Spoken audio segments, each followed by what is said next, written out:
Instagram और YouTube के ऊपर बहुत सारे इन्फ्लुएंसर्स ने बाय वर्सेस रेंट का रायता फैला रखा है, जिसमें उन्होंने क्लियर विनर रेंट को बता दिया है। तो मैं आज आप लोग को खुद का घर खरीदने का इंपॉर्टेंस बताने वाला हूँ, बहुत सारे इमोशनल एस्पेक्ट्स बताने वाला हूँ जो कि फाइनेंशियल एस्पेक्ट्स में कवर नहीं होते हैं। बहुत सारी इंपॉर्टेंट चीजें बताने वाला हूँ कि जब आप खुद का घर खरीदते हैं तो उससे क्या आपको एक्चुअली मिलता है, वो बताऊंगा। तो स्टार्ट करते हैं। तो बचपन में हम सबने एक सपना जरूर देखा होगा कि अपना घर हो, अपनी छत हो, जहां कोई कहता ना हो कि बेटा आवाज धीरे करो या पेंटिंग मत लगाओ, जो लैंडलॉर्ड कहते हैं। तो बचपन का वो सपनों का घर, जहां टेरेस पे शाम की हवा में चाय पीने का मजा अलग है, फैमिली के साथ डाइनिंग टेबल पे वही फेवरेट स्पॉट लेना, और संडे को घर के कोने कोने में मम्मी के साथ सफाई करवाना। तो वो घर का कंफर्ट, वो अपनापन, उसकी जगह दुनिया का कोई रेंटेड पेंट हाउस भी नहीं दे सकता। अपना घर सिर्फ एक प्रॉपर्टी नहीं होता, ये एक इमोशन होता है, एक सेंस ऑफ बिलोंगिंग है जो हर रेंट एग्रीमेंट के पहले पेज पे मिसिंग है। और फ्लैट जब अपना एड्रेस बन के परमानेंट फीलिंग देता है तो समझ लो सिर्फ ब्रिक्स और सीमेंट का स्ट्रक्चर नहीं, एक जिंदगी भर का सुकून खरीदा है आपने। और रेंट वाले तो घर बदलते बदलते गूगल मैप्स का भी दिमाग घुमा देते हैं। रहने वाले होंगे गोरे गांव के और लोकेशन हिस्ट्री में अंधेरी से बैंड्रा तक का सफर दिखेगा। लेकिन जो अपने घर में रहते हैं उनका घर भी वही, कहानी भी वही और दुनिया भी वही। तो दोस्तों, घर लेना सिर्फ एक फाइनेंशियल डिसीजन नहीं है, ये एक इमोशनल जर्नी है। और जो इस फीलिंग को जीता है ना, वही रियल ओनर होता है। अब सोचो, जब तुम रेंट पे होते हो, हर साल लैंडलॉर्ड का एक नया टेंट्रम कि बेटा रेंट बढ़ा दिया है, या फिर कहेंगे कि 6 महीने में घर खाली कर दो।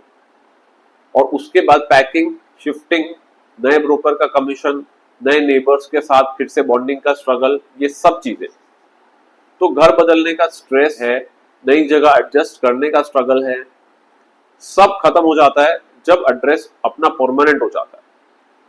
अपने घर में जो कंफर्ट आपको मिलता है और जो सर्टेनिटी मिलती है, उसका कोई सब्स्टिट्यूट नहीं है।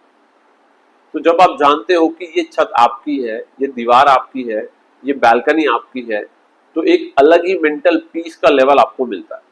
अपना घर है तो बच्चों का स्कूल भी तो फिक्स, जॉब चेंज हो जाए तो भी घर वही, no tension of packing cartons every year, no late night furniture shifting. घर एक बार लिया तो स्टेबिलिटी का जैकपॉट लग गया। और हाँ भाई, रेंट वाले लोग तो शिफ्टिंग के टाइम पे इतने एक्सपर्ट हो जाते हैं कि अर्बन कंपनी के पैकर्स भी इनसे टिप्स ले सकते हैं। पर जो घर के मालिक हैं, उनके पास एक ही एड्रेस होता है, जो गूगल पे भी वही एड्रेस है और परमानेंटली भी वही एड्रेस है। अपना घर होने का मतलब है एक ऐसा बेस जहां से आप अपनी जिंदगी के हर नए चैप्टर को कॉन्फिडेंटली शुरू कर सकते हैं। सबसे बड़ी बात है कि अपने घर का मतलब होता है फुल फ्रीडम। जो मन करे करो, कोई लैंडलॉर्ड के रूल्स नहीं, कोई ये मत करो वो मत करो के डर नहीं। रेंट पे होगे तो लैंडलॉर्ड का एक डिफॉल्ट डायलॉग होता है कि बेटा वॉल्स पे पेंट मत करना, कीले मत ठोकना, और हाँ, बालकनी के अंदर बारबेक्यू मत लगाना। तो लेकिन अपने घर का जो सीन है वो अलग ही है। अपनी वॉल्स, अपनी मर्जी, चाहे तुम्हें नियॉन ग्रीन पेंट लगाना हो या पूरी दीवार के ऊपर स्पाइडरमैन को लगाना हो, कोई सवाल पूछने वाला नहीं है। और अपने घर का किचन काफी इमोशनल होता है। तो किचन में आपको जो मर्जी, चाहे मॉड्यूलर किचन बनवा लो, चाहे आइलैंड काउंटर बनवा लो या देसी रसोई टाइप बनवा लो, किचन सिर्फ आपका होगा। और पेट्स के मामले में तो लैंडलॉर्ड के रूल्स और भी स्ट्रिक्ट है, पेट्स नॉट अलाउड। पर अपने घर के अंदर आप चाहे गोल्डन रिट्रीवर रखें या बिल्ली, और बिल्ली के 5 बच्चे रखें, जो मर्जी आप करें, कोई रोकने टोकने वाला नहीं, क्योंकि प्रॉपर्टी आपकी है ना, मालिक आप हैं। हाँ, और अपने घर में पार्टी भी फुल पावर में हो सकती है। डीजे वाले बाबू भी बोल सकते हैं कि भाई लैंडलॉर्ड नहीं है ना, तो कोई टेंशन नहीं है, तो चलो वॉल्यूम को चांद पे पहुंचा देते। अपना घर है तो आप अपना ड्रीम स्पेस बना सकते हैं। किड्स का फैंटेसी रूम, मास्टर बेडरूम में प्रोजेक्टर स्क्रीन, या टेरेस पे फुल फ्लेजेड गार्डन। तुम्हारे सपनों का घर जो तुम्हारे बजट और क्रिएटिविटी दोनों के हिसाब से टेलर मेड है, यही होती है असली freedom. No landlord, no restrictions, बस अपने सपने रियलिटी में बदलने का चांस। सबसे गहरा सेटिस्फैक्शन क्या होता है जब तुम्हारी मेहनत, तुम्हारी सेविंग्स और तुम्हारा सपना एक कॉन्क्रीट रियलिटी में बदल जाता है, एक छत के रूप में। अपने घर की चाबियां हाथ में लेके जो सुकून मिलता है ना, वो किसी सैलरी स्लिप या बोनस लेटर में नहीं मिलता।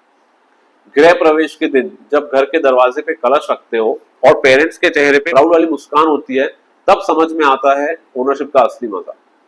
और भाई, परमानेंट एड्रेस का वेट समझते हो? अपने बच्चों का सोचो। एक ही सोसाइटी, एक ही मोहल्ला, एक ही क्रिकेट ग्राउंड, वही सेट ऑफ फ्रेंड्स, वही लोग।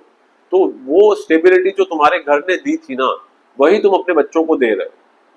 अपने घर का एक साइकोलॉजिकल कंफर्ट होता है, किड्स के लिए इमोशनल सिक्योरिटी होती है, पेरेंट्स के लिए एक निश्चिंत रिटायरमेंट, और आपके लिए तो एक खुद का फोर्ट्रेस जैसा, यानी कि एक किला जैसा होता है। और सोसाइटी में रिस्पेक्ट का लेवल भी आपका बढ़ जाता है। जब कोई पूछता है कि भाई कौन सी सोसाइटी में रेंटेड घर लिया है, और आप बोलते हो कि नहीं रेंटेड नहीं, घर खुद का है और ईएमआई पे कर रहा हूं, तब लोगों का एक्सप्रेशन देखने जैसा होता है। वो साइलेंट रिस्पेक्ट एक प्राइसलेस होती है। तो अपना घर सिर्फ एक प्रॉपर्टी नहीं, एक लेगेसी भी है जो तुम आगे अपने बच्चों को पास ऑन कर सकते हो। तो दोस्तों, पैसा तो एफडी में भी बढ़ता है, स्टॉक्स में भी बढ़ता है, म्यूचुअल फंड में भी बढ़ता है, लेकिन अपने घर के अंदर जो सुकून मिलता है, वो दीवारें तुम्हारी कहानियां सुनती है, जो छत तुम्हारे सपने संभालती है, उसका कोई प्राइस टैग नहीं होता। अपना घर वो जगह है जहां संडे का ब्रेकफास्ट टेरेस पे होता है, जहां दिवाली के दिए अपने आंगन में जलाए जाते हैं, और जहां जिंदगी के बड़े फैसले कॉर्नर वाले सोफे पे लिए जाते हैं। तो भाई, ईएमआई का बोझ लग सकता है आपको स्टार्टिंग में, लेकिन जब घर के नेम प्लेट पे अपना सरनेम लिखा होता है, तो वो ईएमआई भी हीरो बन जाती है। तो अगर तुम अपने सपनों के घर के लिए स्ट्रगल कर रहे हो, सेविंग्स कर रहे हो, तो कहीं ना कहीं सैक्रिफाइस चालू है आपका। तो भाई प्लीज रुक मत जाना, कीप गोइंग, बिकॉज ये सिर्फ एक प्रॉपर्टी नहीं, ये तुम्हारी लाइफ का फाउंडेशन है। तो कैसा लगा आप लोग को ये वीडियो, बताइएगा कमेंट्स में। चैनल को लाइक करें, वीडियो को शेयर करें। Thank you.